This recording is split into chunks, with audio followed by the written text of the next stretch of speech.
I'm Jane Espinosa. I'm 18 years old, a grade 12 and graduating student. I'm an achiever and good daughter. But all of this life and achievement I've got, I still have a boring life. I don't have friends or someone to rely on. My whole teenage life are boring. Not until I met them. I met Janice, Trisha, Diane, Kenneth, Jiver, John, and Carl.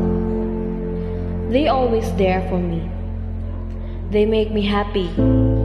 They're the one who taught me to drink and alcohol, go to parties, and make me feel the freedom of a teenager's life. Lies and all, I get just to be with them. I forgot I'm still a student. But all of that enjoyable life, I still got a wrong decision.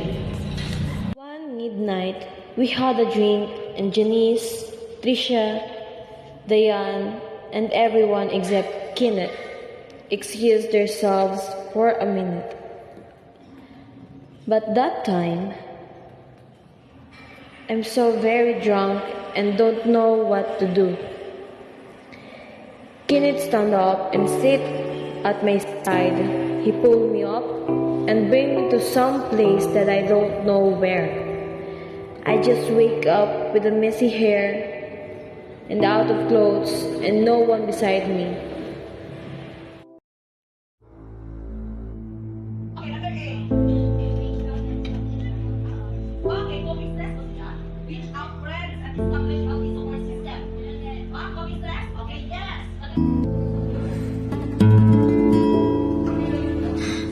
Galit ako sa sarili ko. Grabe ang disappointment ko sa sarili ko. Wala na. Wala na ang lahat. Gusto ko na lang maglaho. Hindi ko inaasa kung nangyayari ito sa akin. Lahat ng pangarap ko, mga pinaghirapan ko, bigla na lang nawala.